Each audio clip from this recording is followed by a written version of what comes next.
Chapter 4 starts out with Dr. Manhattan, where John sitting on Mars reflecting on his life, and he starts with how he became the ultimate superhero.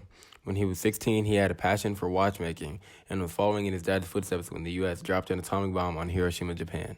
This prompted his dad to think his whole life work was a waste and forced John to study atomic physics, which he did, and he went to Princeton University and graduated with a PhD in it. After college, he met a girl named Janie Slater, which is who he works with, and then the chapter's pace speeds up. Very quickly, he falls in love with her and was fixing a watch band for her, but when he goes to get it out of the lab coat that he left in the time lock vault disintegrates him, and then he comes back 6 months later, walking in a mortal form amongst mortal men.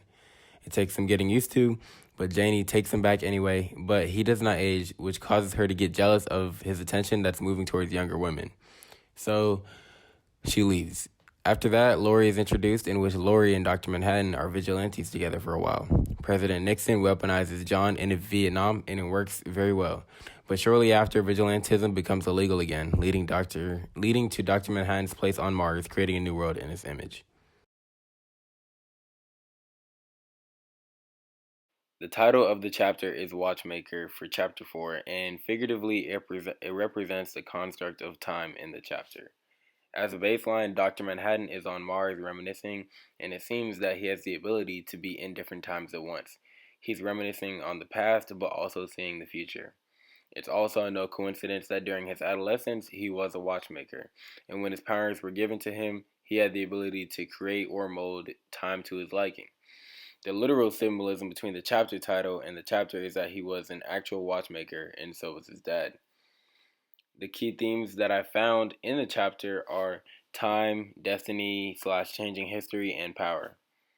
There's examples of time on every single page, so it'd be too broad to cover in the short time that we have. But one that I one example that really stuck out to me was on page 1, the very first page, when the combination of the literal and figurative symbolism of time is represented.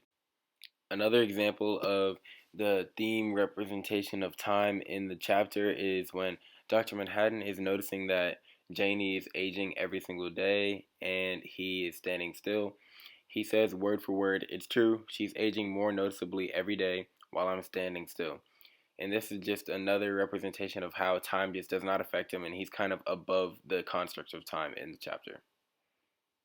The next theme is destiny / changing history, and I kind of thought of this because of how much power he has over time in the chapter.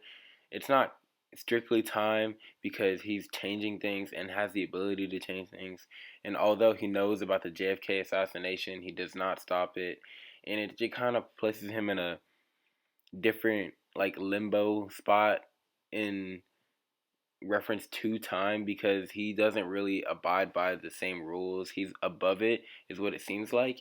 And the best example of this is when he gets sent under President Nixon's jurisdiction. He's sent to Vietnam to just intervene into the war, and he basically makes all of Viet Cong surrender and sort of worship him in a way, and that just translates into his power, in which I'm going to talk about for the next theme.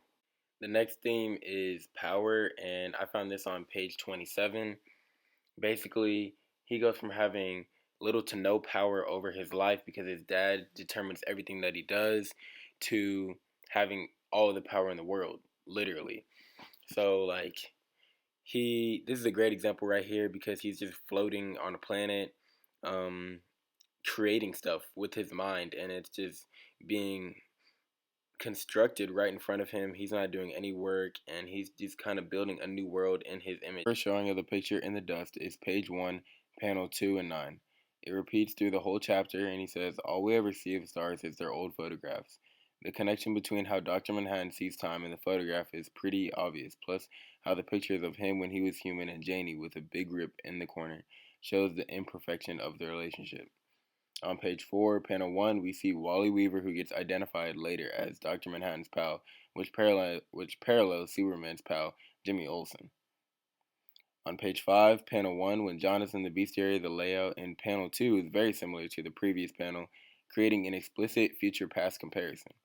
Then in panel 4, the writing on the billboard says, "At play amidst the strangeness and charm," which is an allusion to a quote by Jared Reese, and the strangeness and charm are qualities of quirks symbolizing death, usually. On page 9, panel 3, Presley's mentioned. One of the people they say they remember when Carol Ann sticking up pictures of that old Presley, and after looking a bit deeper, I realized a poet named Carol Ann wrote something about the alter ego of Presley, except a more creepy version, which drew the comparison, and the poem is called Elvis's Twin Sister. On page 12, panel 6, they say that he needs a symbol, and the interesting part about the symbol he chose is that it's the simplest form of an atom, one proton and one electron. On panels 7 through 8, the name chosen correlates directly with the Manhattan Project. The Manhattan Project was a research development during World War II that created the first nuclear weapons.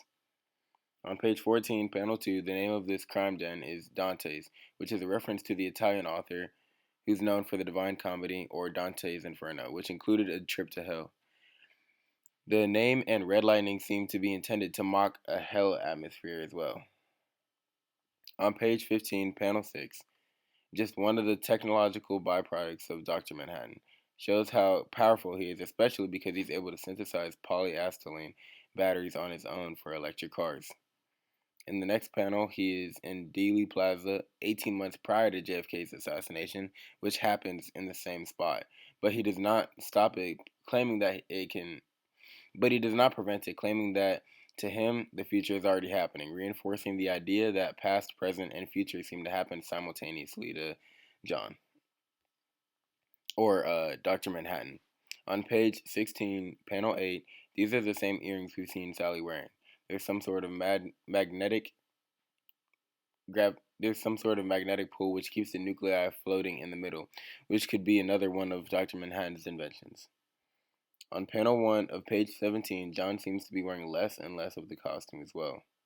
On the next page, on panel 2, we find out that John's next lover, Lori, is a minor, and that John is 30 years old, from what I understood. On panel 4, the woman on Blake in the bar is the same girl from chapter 2. On page 21, in the first panel, the main headline reads, "Third term for Dick?" referring to the amendment repealing the Second Amendment, or the 22nd Amendment, which limits presidents to 2 terms. The secondary headline says, Ozymandias quits. Smartest man in the world goes public. Ozymandias is also the name of a poem, which is an illusion. On page 22, panels 2. On page 22, on panel 2, the riots before the Keene Act, which is in Washington, D.C. You can tell by the Capitol building in the back. The signs read, "Give us our police back. Badges, not masks, and ban vigilantes now."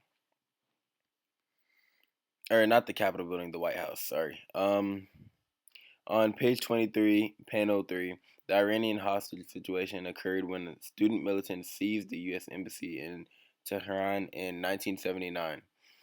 Apparently, the situation was solved much more quickly in their world because in real life it took 444 days to solve it. Blake just walked in and saved him like that, and it's ironic because the people were protecting against work in his previous pages. On page 24, the watch and the beer are frozen in time, indicating the freeze in their relationship, the freeze in Janie and John's relationship. And then in the very last slide, we have the last picture of the photograph in the sand, and this is clearly a motif throughout the whole chapter, representing the imperfection and progress of their relationship, and how like sort of omniscient Dr. Manhattan is with time.